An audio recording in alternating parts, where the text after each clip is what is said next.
Welcome, everybody. I'm Anatol Lieven, Director of the Eurasia Programme here at the Quincy Institute for Responsible Statecraft. It's a great pleasure today to introduce Naman Habtom to talk about his edited book on neutrality. Before doing so, just a couple of notes. Please put questions in the Q&A at the bottom of your screen, and I will pass them on to the author. And I'd also like to flag two upcoming webinars this week. The first is tomorrow at 1 p.m., not 12 p.m. as usual, on the future of the so-called axis of resistance to the US and Israel in the Middle East. And on Thursday at this time, 12 p.m., we have a webinar which I will be moderating on the parliamentary elections and crisis in Georgia and Western policy. And in the chat, you will find a paper that we published at the Quincy before the elections on this subject, and an article that I published back in July. And both of these pieces warned, I think, very accurately, alas, of the crisis that was going to occur, and also warned against certain Western responses to this crisis. So I hope as many of you as possible will be able to attend these two webinars. And once again, I urge you to read what we've written. So today, it's my great pleasure to introduce Naman Habtom, who is a Swedish writer on international affairs and security. He was previously a visiting researcher at the Swedish Defence University. And today we will be discussing a just published book that he has edited, Neutrality Since 1989, New Paths in the Post-Cold War World. And this is available for free as an ebook, which I'm sure will be a relief to many of you who do not work for university libraries. So, welcome, Naman. First of all, can you describe your book and its contents and its main arguments? Sure, and thank you so much for the invitation. So the book at its core is a collection of case studies, in 7 chapters, 8 case studies, looking at the way neutrality has developed since the end of the Cold War. I think for most people, neutrality was seen as a relic over the past 30 years, something that's a handful of small European countries were still engaging in, but it was no longer relevant. In fact, when we look at the case studies globally, what you see actually is 2 phenomena. One is sort of decline of neutrality in Europe. On the other hand, so the rise of new neutrals around the world. The goal of the book is to highlight the fact that neutrality comes in many forms. It can be, permanent, constitutional. It can be simply non-interventionist, and there's also neutrality beyond Europe. It's not just Switzerland and Sweden. It's a truly global phenomenon, one with a deep history, and one I think with continued relevance going forward. And in fact, neutrality is most useful when there's competition or bipolarity, multipolarity. Neutrality doesn't really exist in a unipolar world, which I think described the 1990s, but no longer is the case. So just highlighting the fact that this is not something that's dead, but in fact is partially being brought back, but also becoming more important in various forms. I mean, in Europe, and particularly, of course, in Scandinavia and in your own Sweden, it looks as if neutrality has taken a huge step backwards recently, with their decision to join NATO, breaking a very old tradition of neutrality, and in Sweden's case, to some degree, non-alignment. 2 questions, I suppose. Is this, in fact, only a result of the Russian invasion of Ukraine, as it's portrayed, or were there deeper factors and movements at work in both cases? And the second question is, I mean, is this, in your view, just a local and temporary phenomenon, or does it have long-term implications beyond Europe? So I think, first of all, it's not a new development. all those headlines in 2022 when Sweden and Finland applied to join NATO. You had all these headlines saying, Sweden breaks 200 years or ends 200 years of neutrality. What really was happening was it's been 200 years without war, which has sort of been conflated. And of course, during parts of that 200 years, you had neutrality, especially during the First, Second World Wars and the Cold War. And in fact, neutrality officially ended 1995 when Sweden joined the European Union, and I think it's the same for Finland. What you instead had was non-alignment in the past, in the following 29 years in the Swedish case, or 28 years in the Finnish case. This is, I think, a core aspect of neutrality is that it consists of two parts. One is neutrality as a policy that's being conducted, and the other one in terms of perception. And I think what maintained from the Swedish case was this reputation that was established by figures like Prime Minister Olof Palme during the Cold War, where Sweden established this reputation as an honest broker in international affairs, which managed to outlive neutrality itself. That while Sweden was continuing to participate in various NATO missions, beginning in Bosnia, then Kosovo, then Afghanistan and Libya, and then even on the EU domain, for example, you're seeing a similar development in previously Mali, anti-piracy missions. This is, I think, a clear break, though, in the 1990s already, right? The first time Sweden was involved in an international military mission that was not a UN mission was Bosnia, first time since 1804 during the Barbary Wars. Whereas now NATO and EU missions were sort of the default, even during this period when Sweden was still perceived as neutral.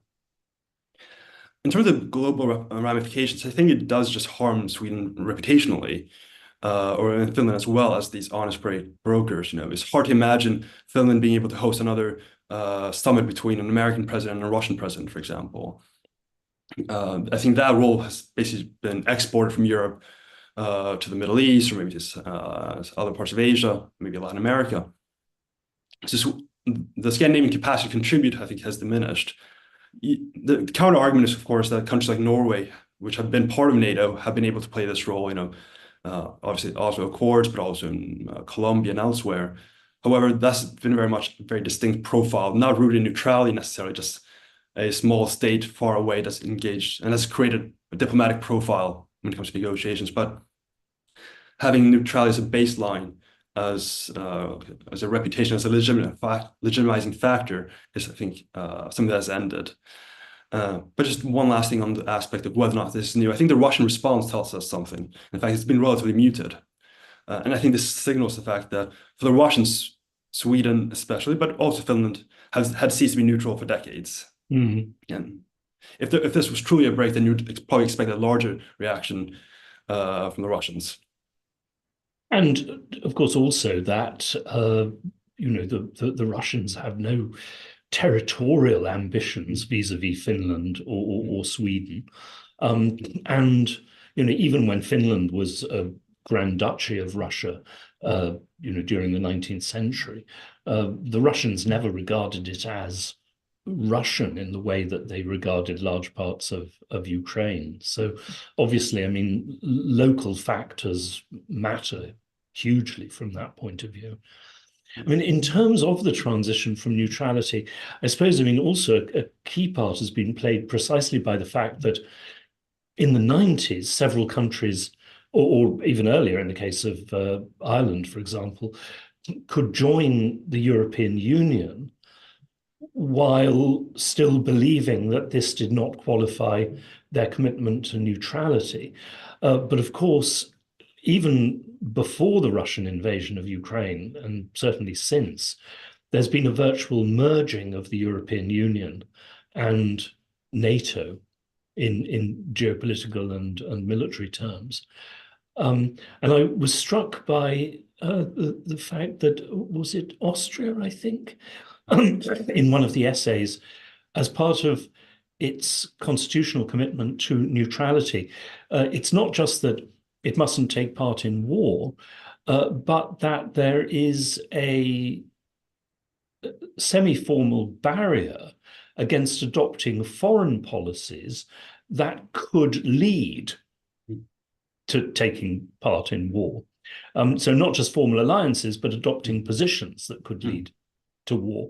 Well, yeah, I mean, in the case of so many countries, that joined the EU, they have been really pulled in that direction, without, I think, the populations fully realizing what was happening in many cases. I would agree with that. And I think to some extent, the EU signaled a sort of a gateway towards NATO for a lot of these countries. And I think key for the Swedish development, the Austrian development, the Finnish development, but in different ways, of course, is that it had to be gradual in order for this to be an more normalized aspect of foreign policy. If you look, for example, in the 90s, support for NATO actions becomes quite high in a lot of these neutral countries, but not NATO membership. And of course, the concept of neutrality has shifted dramatically from, say, the Second World War, where neutrality just meant you're not a part of the war, to the Cold War definition of you're not part of an alliance bloc, which at the time was interpreted to include the European Economic Community, which is why, of course, Sweden, Austria, and Finland only joined in 1995. And then you sort of see a gradual breakdown of that. And it sort of mirrors the way military deployments have occurred as well, in that most of these countries, when they do deploy with NATO, it tends to begin in these smaller deployments, sort of balancing both NATO deployments and UN deployments, and then gradually becomes essentially just NATO deployments. Perhaps with the demand for a UN authorization, but fundamentally, the deployment itself is quite a NATO-based one. And of course, the humanitarian interventions, whether genuinely humanitarian or more geopolitical, I think played a critical part also in bridging that gap, in gradually bringing certain countries, into NATO's fold without formally being so, right, in the Balkans in the 90s.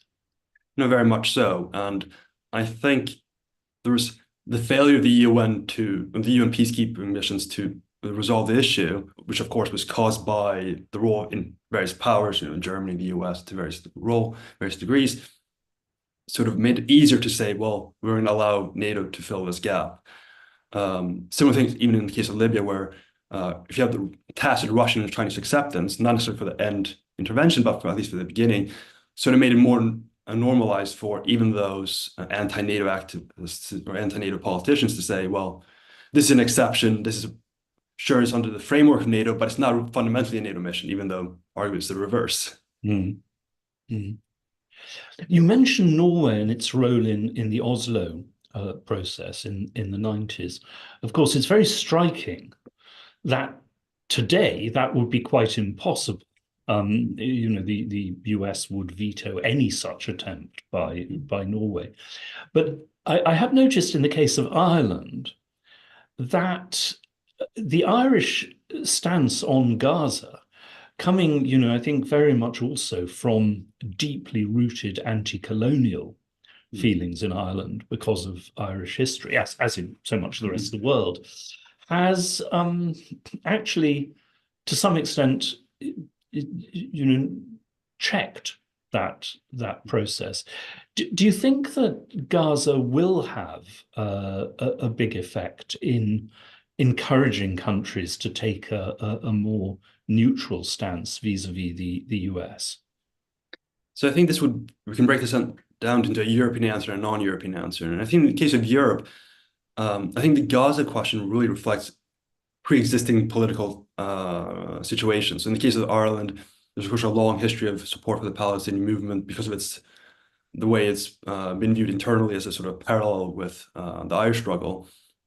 And in Spain, for example, their history of involvement in Israel, Palestine, obviously going back to the Madrid conference. I mean, one can even go further to the Francoist period where the Arab countries were, in a sense, key gateway to normalization. So in that sense, I think that just talks about what has happened or an existing situation became more in the forefront. I think beyond Europe, I think Gaza, it's not that Gaza itself causes the shift, but rather it makes it easier to point out the Western hypocrisy on the issue. And I think the fact that it's timed concurrently between Ukraine and Gaza makes it a lot easier for countries that are already leading towards some sort of neutrality or at least non-alignment to then seize upon the issue as a further evidence, which in the case I think would have been harder in the 90s or even early 2000s, that perhaps people would have to point back to Iraq, but not necessarily talk about a contemporaneous issue. it seems pretty clear, if you look at votes in the UN, if you look at opinion polls in many countries, that the great majority of countries outside the West and populations outside the West are very anxious to stay neutral in both the confrontation between the West and Russia and the confrontation between the US and China, which of course risks dragging in Europe as well. I mean, what do you think? I mean, do you think they will be able to sustain this? Or, of course, as we saw in so many parts of the world during the Cold War, will one see countries just dragged willy-nilly, forced to take sides in this confrontation? And also, what are the implications for internal politics? Because I mean, it's quite striking in Europe that, on the one hand, you have Finland and Sweden joining NATO. On the other hand, of course, in Germany especially, but, in and Hungary and to some extent in France, you also see a backlash against dictation by the European Union, but also, with implications for, any kind of outside dictation, including that of NATO and the US, on a country's, foreign and especially military policy. How do you see this going, both in Europe and in the wider world? I expect there to be sort of a spectrum of responses, that there will be some countries, both for internal political, like elite leadership reasons, will be very close to the US. I think the UK, for example, Australia is another, where they'll essentially try to magnify their own position, at least from the leadership point of view, by being as close to the US. Whereas the others, I think, will try to carve out their own space. I think the Gulf countries being a good example of this. I think it also depends on the country's own leverage. A country like the UAE, for example, or Qatar, I mean, they have American military bases, or like a close relationship. So they're able, and Turkey, I think, in other ways as well, know that they're in some ways indispensable to the US. So they're able to leverage that in order to go beyond that.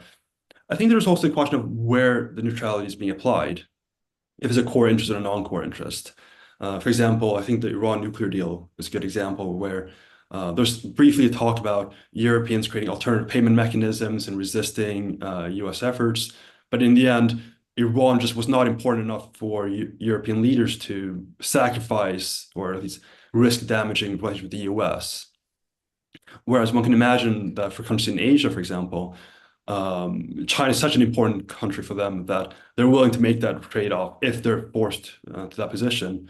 So then it will come down to the question of whether or not an American or a Chinese or whatever other leader pushes those countries. And I think even we've seen some range in this area. So, for example, American response, for example, towards China and India buying Russian oil and gas, that even though they're both doing it, the criticism is much more vocal towards China than it is towards India, and it's a tacit acknowledgement. But of course, it's not a universal one. I mean, the current US ambassador to India, Eric Garcetti, notoriously said that there's no such thing as strategic autonomy during war.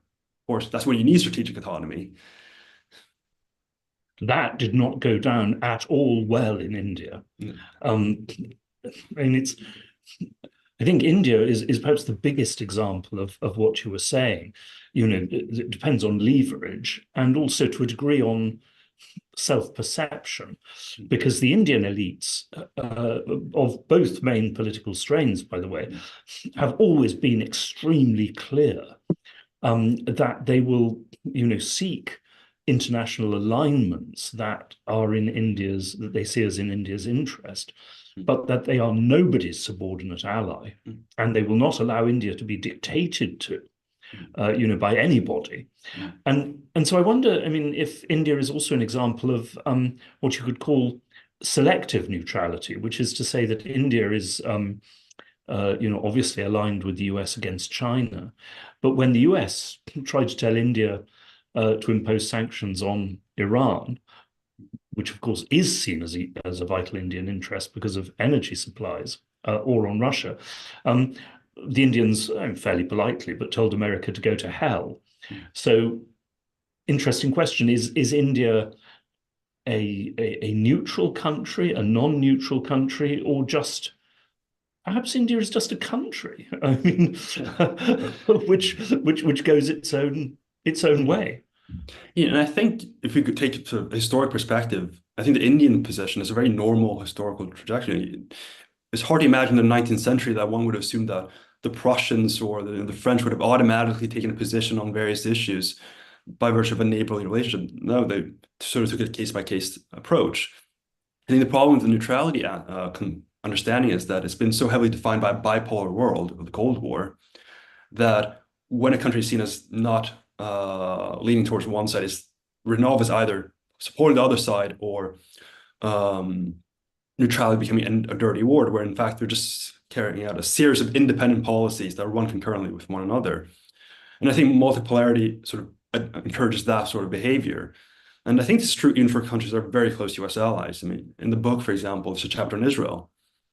And Israel, I think one could, even though it's not a treaty ally in most, it's colloquially understood as an American ally, however, on Russia, Ukraine, they've taken a very different position. They've refused to impose sanctions, resisted sending weapons to Ukraine and so forth.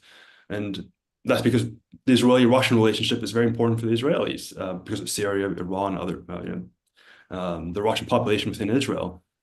And the same thing could be said about the UAE or Thailand, for example, wanting to join Brics. That's another treaty ally. So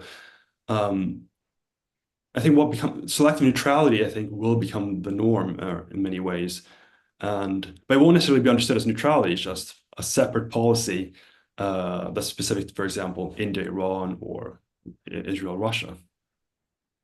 Which was, after all, very much the policy of the United States for the first 150 years of its existence.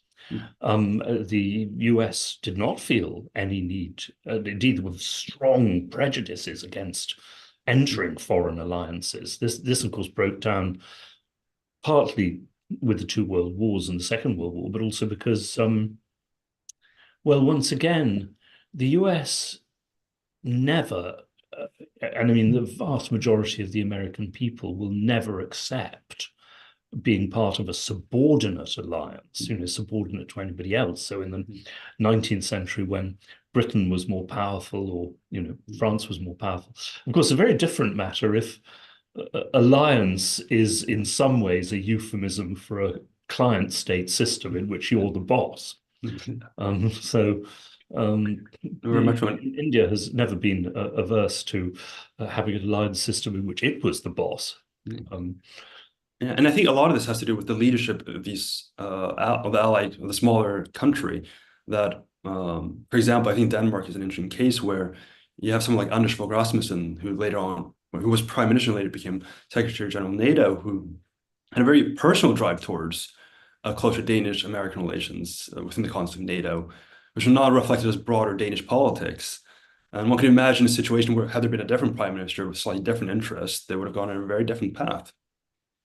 Well, I think that's something that the Irish chapter in your book also brings out to a degree, because, I mean, I have been so struck in, the discourse of the European security elites, how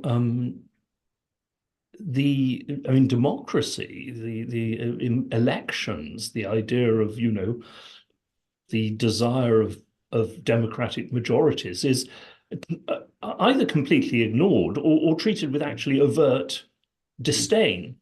I had a conversation recently with a French official who was advocating Macron's line of sending French troops to Ukraine potentially, and I, pointed out that 3/4, according to opinion polls, of the French people are strongly opposed to this. And she replied, "My dear sir, in France, it is the president who makes foreign policy." And when I suggested that, an issue that could conceivably, involve a risk of the nuclear annihilation of France, the population might perhaps have a legitimate right to a say. No, we decide.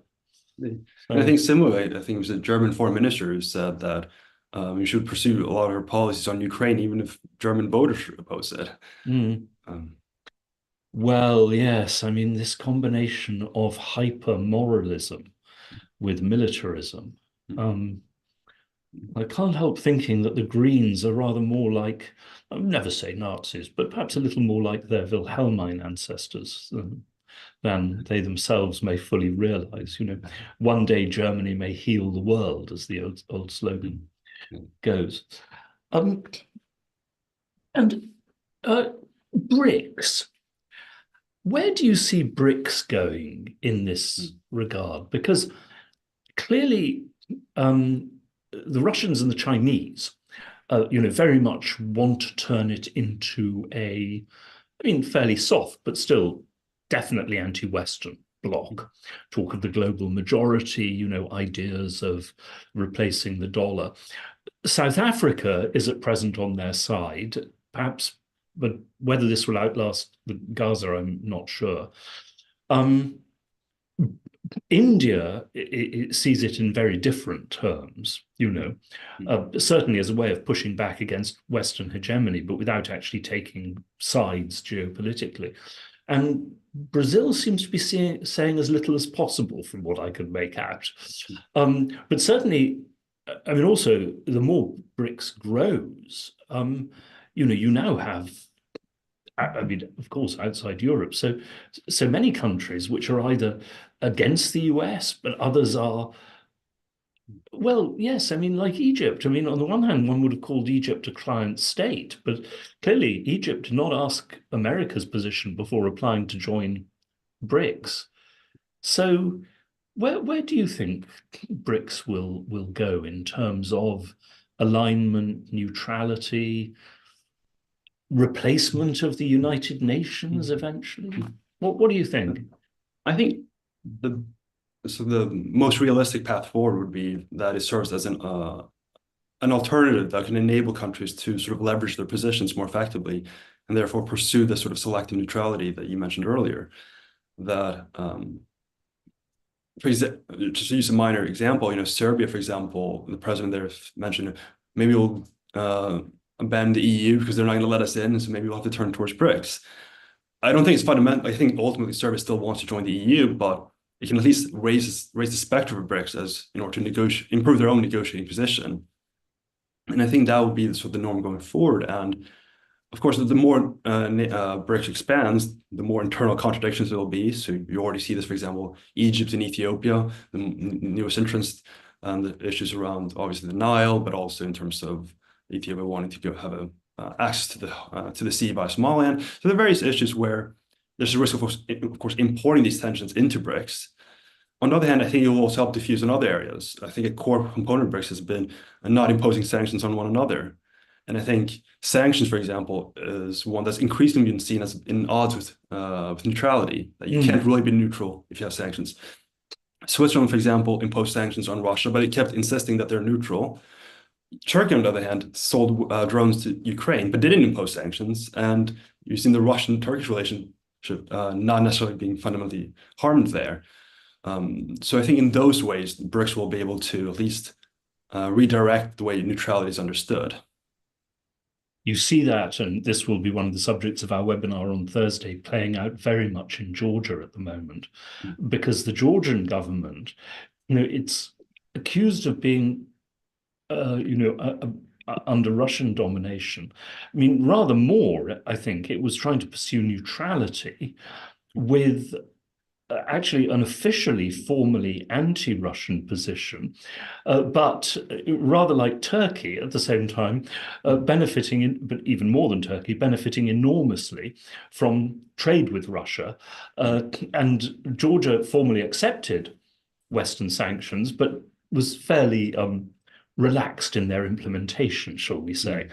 But, I mean, what we are now seeing is that this is unacceptable to the West. This attempt to balance or pursue, a multi-vector policy, as they say in some of the former Soviet states. No, the West is insisting on absolute conformity to. And I think this is one of the successful aspects, for example, of Russian foreign policy is being understanding of other countries' dilemmas. That, for example, there have been countries like Brazil, which have criticized or condemned Russia's role in Ukraine. But then the Russian response is, we appreciate the Brazilian balanced and nuanced position on the issue. Whereas I think the reverse is not necessarily true from the US position or the EU position. I mean, the Russians have not been, or the Chinese have not, with the exception of perhaps on the issue of Taiwan, have not tried to impose unrelated issues in terms of their bilateral relationships. Whereas I think it was the EU-Mercosur summit earlier this year or last year when they were trying to prepare a statement, the EU kept insisting on something about Ukraine, and the Latin Americans just didn't want to address it. So I think perhaps if the Europeans learn some selective neutrality, at least not forcing others to necessarily adopt without necessarily abandoning their own position. Yeah, I think one way of looking at this is that, Russia does try, as far as it's able, to impose a kind of Monroe Doctrine on the territory of the former Soviet Union, but not in the wider world. I mean, it's learned from the Soviet experience that that's just not possible. Whereas America, of course, always imposed a kind of Monroe Doctrine in Central America. There's never any question of these countries, being allowed to align themselves against the United States. And since the end of the Cold War, has really tried to extend this, with the help of the European Union, to the entire world. And it's not working, really. I mean, it can't. The world's just too big. Indeed. And I think there's an understanding in other quarters that very issues that might be central to either the West or Russia, for example, are actually very peripheral to the rest of the world. That in some ways, in the issues of Ukraine might be as peripheral to Botswana as South Ossetia is to Bangladesh. Like the Russians wouldn't say, we have to have a statement on South Ossetia in order to proceed with other issues. And I think this applies to the rest of BRICS. And I think that's the understanding within BRICS that makes selective neutrality very desirable. Yeah. So we have some questions from the floor. First question, in your view, which countries have been most successful in maintaining their neutrality, or in perhaps more widely, one could also say, in using their neutral position to serve their interests and benefit themselves? So if we take neutrality to have sort of broader conception, not just the sort of constitutional understanding, a la like Switzerland, for example, then I think a country like Singapore, which has obviously a close military relationship, and I think it's key to emphasize, neutrality does not require you to be fully self-sufficient militarily. For some countries, this was the desired path, but for others, it's just non-alignment. So I think Singapore would be a good example. I think more recently, some of the Gulf countries, UAE, Saudi Arabia, Qatar, of course, this helped them insofar as they already had some pre-existing relationship with major powers. But yeah, so I would say probably, Singapore and the Gulf states. I mean, I would say even until very recently, Finland, even though it had abandoned neutrality in a fundamental sense decades ago, was still able to have a very good relationship regionally until early 2020. So I think there's a range of good successes, I think, in that sense. We have a very interesting question. In the 19th century, there were two countries in Europe that had their neutrality guaranteed by international treaty. One of them was a very happy example, Switzerland. The other was a very unhappy example, so it turned not in the 19th century, but in 1914 and 1940, and that was Belgium. And Britain actually formally involved itself in the First World War against Germany because Britain had signed the treaty on Belgium's neutrality, and Germany violated it by invading in 1914. And the question relates to Ukrainian neutrality. Switzerland, of course, is, in the past, of course, it was on people's invasion route or supply route, in the Habsburg Wars, in the 30 Years' War, in the French Revolutionary Wars. But since then, it's been happily sitting on its mountains, and nobody has really needed or wanted to invade it. Whereas, of course, Belgium found itself well, first, of course, on the route of French invasions of Germany, and then twice the other way around.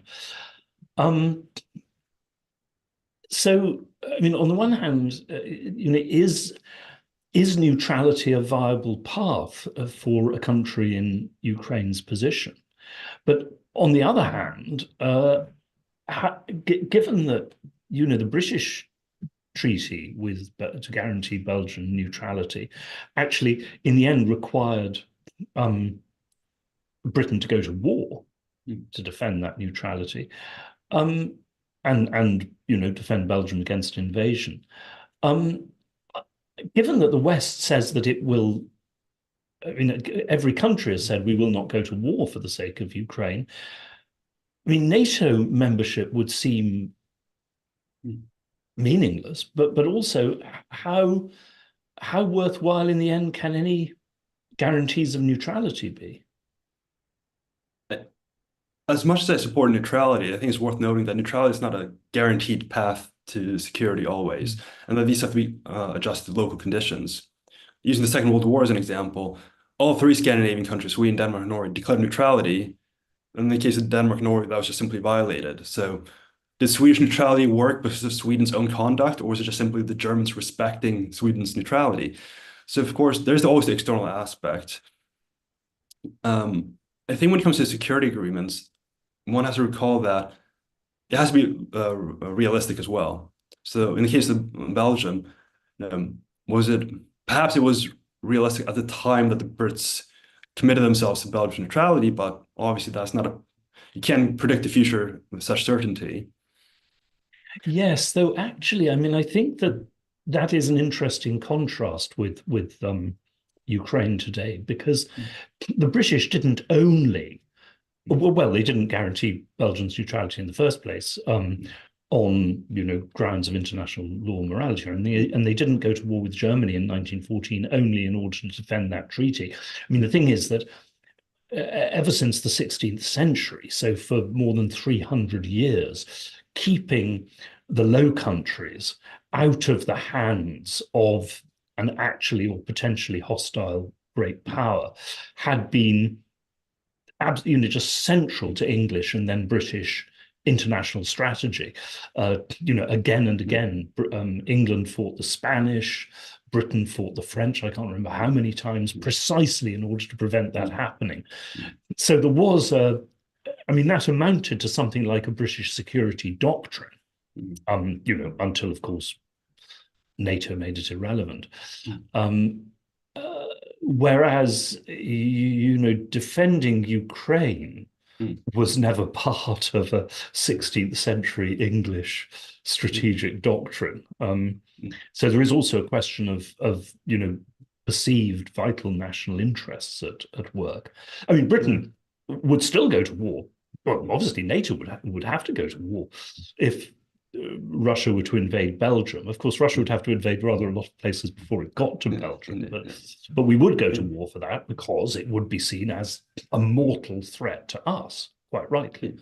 And I think, say with the Second World War as an example, I think this is how we should understand, for example, Britain's entry in the Second World War. I mean, there was no realistic possibility for the British to liberate Poland in September 1939, but it was what German invasion of Poland signaled to Britain's own security. Exactly. And yes. I think that should be applied to Ukraine. So if Ukraine is not in a position, if Ukraine is not seen as vital, then it's not necessarily realistic for them to expect for another foreign country to fight an existential war.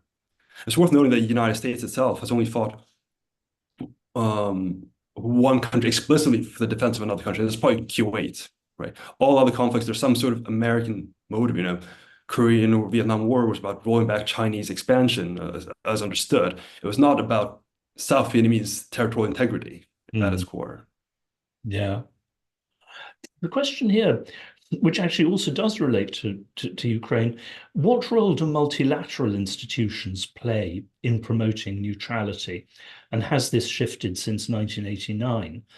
I mean, it's an interesting question because one thought that has come up and has been raised by, shall we say, sort of moderate thinking Russians is that, if military guarantees of Ukrainian neutrality and, non-aggression against Ukraine are, weirdly at one and the same time, both meaningless and unacceptable to Russia. Guarantees by the United Nations, by Brics, by all these, institutions and countries that Russia has done, has invested so much effort in reaching out to diplomatically, and also depends on economically, would they be a more sensible and, in a way, more realistic path to guaranteeing Ukrainian neutrality as a disincentive to future Russian aggression? I mean, that's my answer specifically in regard to Ukraine. But what do you think more generally? I mean, how important are UN guarantees, for example? Does the UN, I mean, after, of course, its terms have been violated so often by now, but does it still have a degree of moral force in the world from that point of view? Could Brics have a moral force as well in guaranteeing countries? So I think the answer is yes, and that to the extent that the UN has not functioned to its fullest potential is, of course, the result of some of the major powers. But it's interesting to note that in the Brics documents, they repeatedly refer to UN charters and UN positions, sort of Security Council reforms, So it's evident that for at least the Brics countries, especially Brazil, India, and South Africa, the UN does give a legitimizing force to their positions as sort of representing the global South or their own regions. I think these countries can play a greater role. One thing that has not been explored is, for example, peacekeepers in Donbass. Would the Russians actually risk restarting fighting if there are Chinese and Indian peacekeepers in Ukraine? I find that very hard to imagine. On the other hand, do countries in the West want to have Chinese and Indian peacekeepers? Doesn't seem like it. I mean, I think that's one thing that's very striking in the case of the Balkans is that even though initially it was a UN effort, it was immediately sort of hijacked by the European Union as well, this is a problem for Europe. Europe's hour has arrived. We have to handle it. It's our back door. Ha ha. Yeah. I mean, I think China definitely not, and the US would certainly veto that. But I do feel very strongly that, given that the West and the US, frankly, have made such a mess of a number of issues, when it comes to countries that are, at least on these issues, genuinely non-aligned, like India and Brazil, frankly, I mean, I think that they have a moral right to be consulted and should be encouraged to play an active role, including, if they're willing to provide them, peacekeepers on the ground. It's not as if our record has been so bloody stellar, when it comes to resolving conflicts or preventing conflicts or promoting morality in the world. Anyway, that's sort of broad on the subject. Very much. And one thing I would add to that is I think there's unresolved internal contradiction in the Western position, and that on the one hand, we want these countries to play, people often talk about China to be a responsible global actor.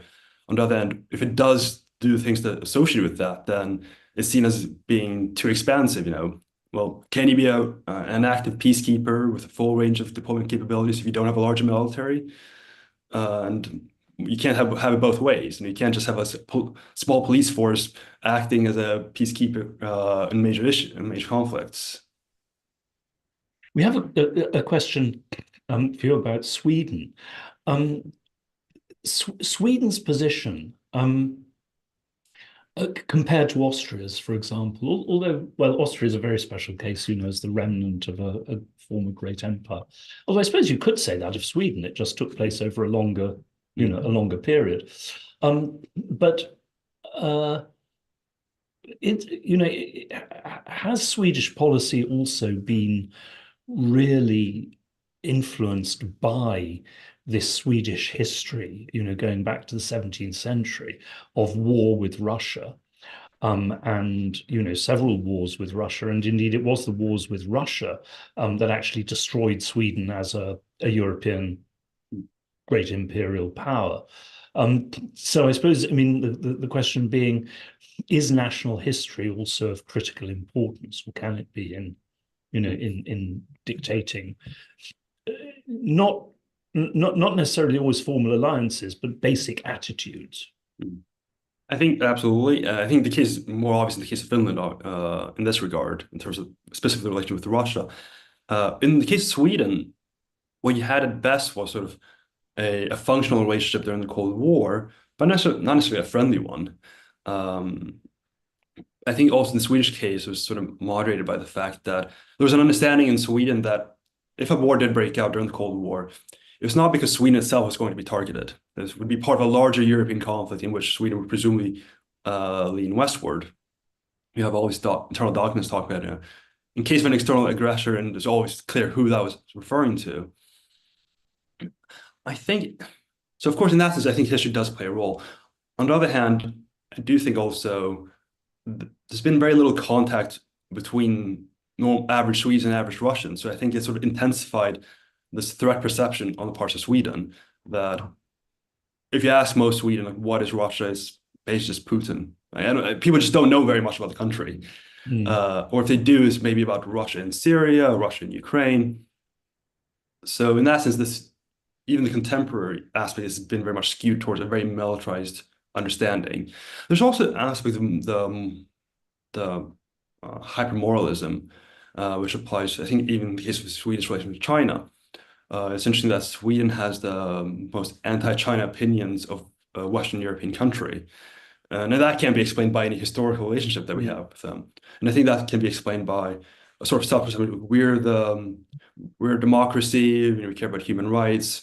They're not, therefore they must be the exact opposite of us. But is Gaza going to have an effect from that point of view, do you think? Because, as you know very well, most of the world by now regards, Western professions of adherence to human rights in international affairs as, worse than hypocrisy. Just a bad joke. But will this affect Swedish opinion, do you think? So in the sense, like, Sweden has stood up in terms of Palestine for a few decades. We're the first country to have relations with PLO, first Western country to have establish diplomatic relations with Palestine, to recognize Palestine as an independent state. On the other hand, I think it's unfortunate the case that the issue of Russia just dwarfs everything else. That when people raise the issue of double standards, the automatic response is essentially that's whataboutism. And it's hard for most Swedish policymakers to see anything beyond Russia, that if anything goes wrong, it's Russia. And you see this even in terms of the media coverage. For example, the description of the AfD in recent elections, or even FPÖ in Austria, and the Freedom Party, it was described as a Russia-friendly party has electoral gains. So if everything's colored by Russia, then sure, Gaza creates issues, and even the right-wing government has been critical in some ways of the Israeli conduct, and most notably the recent UNRWA decision. But if everything is defined by Russia policy, then it's hard for anything else to really break through at the moment, unfortunately. Poltava. Yeah. A question about Ireland, I think from an Irishman by his name. Has Ireland been able to maintain neutrality and, an element of distance from the US, in part because of the Irish American community and diaspora and its political power in America, and also the economic ties that it has helped create? In other words, in order to pursue this policy, do you need to have some kind of internal domestic grip on American or West European politics? It's an interesting question. One that I hadn't given much thought. My initial reaction is probably no, in that I think the Irish diaspora issue obviously did play a role in the case of the Troubles, or sort of a latent acceptance of the IRA fundraising and that sort of thing. But I think the case of Ireland internationally is that I think this is just a tacit acceptance on from the American part that Ireland is just not very relevant. And I think if you're an irrelevant country, you can, in some ways, you have more things to say. There's a diaspora. I mean, well, there are areas in the case of U.S. foreign policy that does play a role. I think Cuba policy, Venezuela policy, I think these are perhaps the clearest examples. One can even go back to the Polish issue in the 1990s. But I think the problem with the US is just too insular in some sense. One thing I would say is I think the US diplomatic corps is just so heavily exposed to Europeans more than any others that it creates a sympathy towards an overemphasis on the transatlantic relationship to the expense of everything else.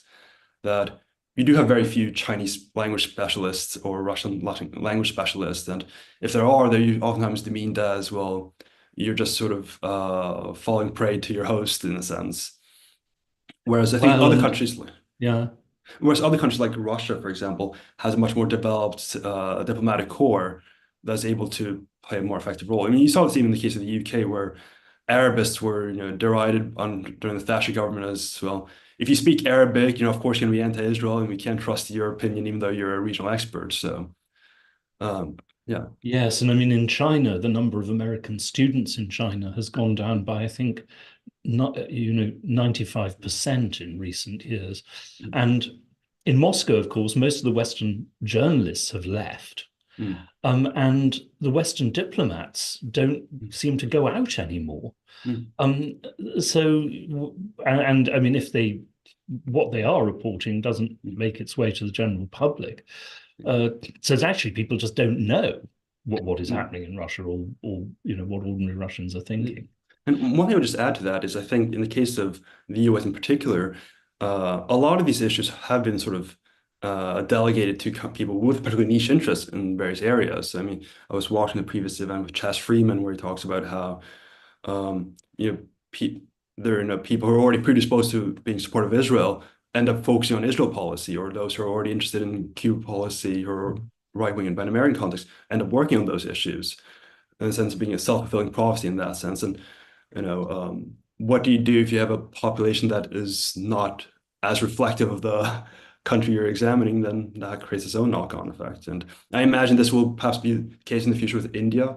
Now, I mean, the US still has a relatively small US-born Indian population, but once they reach the sort of mid-diplomatic careers, one can imagine the same thing happening in that dimension.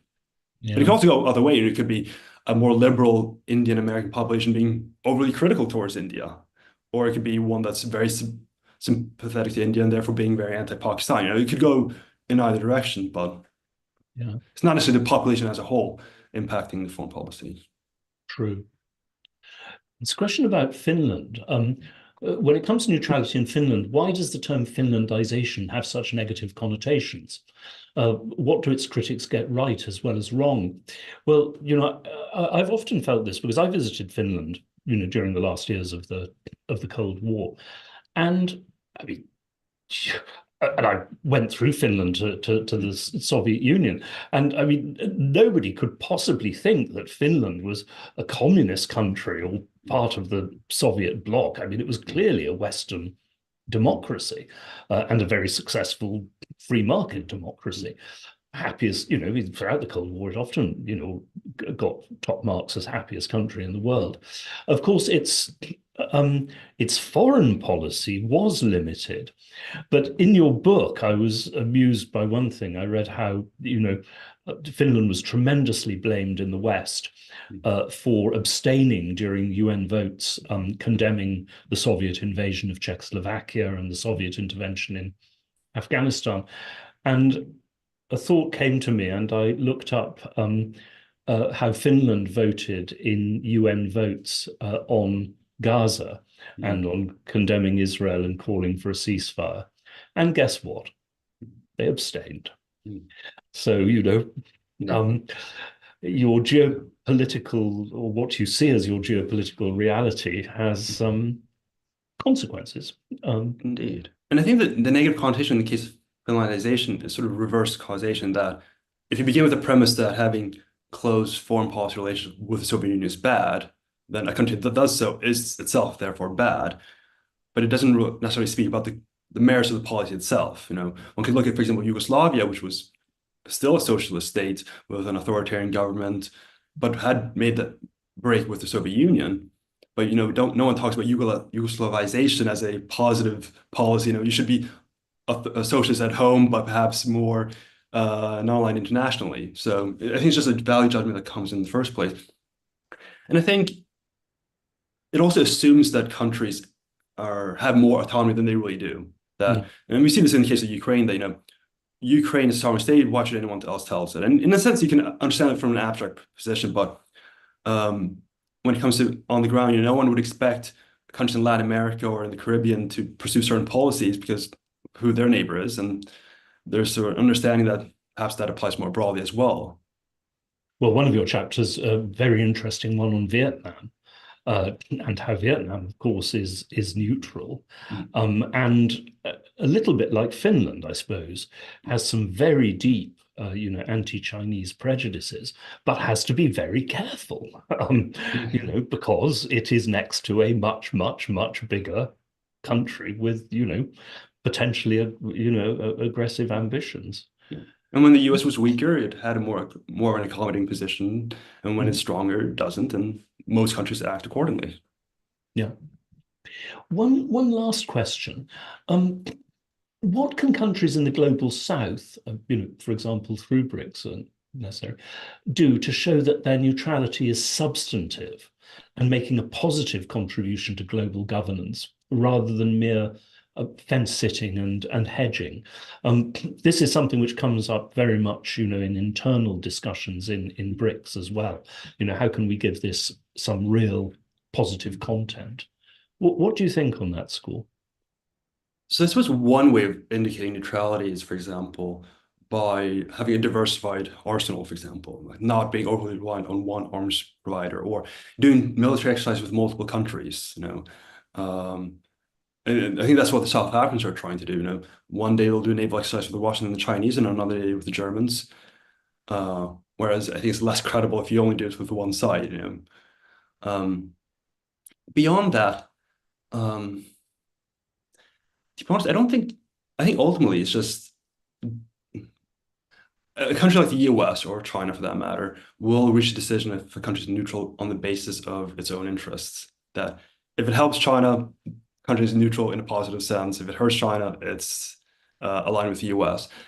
So there's very little sometimes what countries can do. I think they can, as long as they're not actively antagonizing, there's not much. On the other hand, one thing I would note is that I think neutrality can have a regional flavor to it. So what it means to be neutral in Europe is not the same as being neutral in Asia. And I think just keeping that in mind, but fundamentally, I think sanctions, perhaps given the increasing role, is perhaps the new frontier of neutrality. And for example, having a consistent line, for example, only imposing UN sanctions, for example, would be one way to show a substantive. But of course, if the US is unhappy with the UAE trading with Russia, then there's not much they can do beyond that. They while maintaining credible neutrality. So I think you just have to strengthen your own leverage, really, and then proceed accordingly. So in the end, we are returning, hopefully in a non-bellicose or warlike way to the pattern of most of human history, in which, a range of different states maneuver according to the realities of their situation and the perception of their own interests. And if they can, try to balance between the great powers, and if they can't, are compelled to take one side or another, as long as, of course, historically that has so often led to war and conquest. So we must hope that doesn't return. I think from that point of view, you do see a cultural shift, despite what's happening in Ukraine, compared to any previous era of human history, at least against war in principle. So. And I suppose the final remark is that neutrality can take polar opposite forms. Total isolation is a form of neutrality, and total integration in the UN system can also be neutrality. So I think countries can show their substantive neutrality in different ways at different times on different issues. Well, thank you so much. And thanks to the audience. I'm sorry I couldn't get around to all your questions. This was a fascinating discussion. And just a reminder, we have a webinar tomorrow on the Middle East and another on Thursday. And actually in the chat, I don't know if I mentioned this, you will find links to the Quincy report on the Georgian elections and also to an article on that subject. So if any of you, I hope, can attend on Thursday, you might also want to read those. Naman, thank you so much. This was a fascinating discussion of a really important subject, and I look forward to discussing it with you again in future. Thank you so much for your time. I really appreciate the invitation. Bye-bye.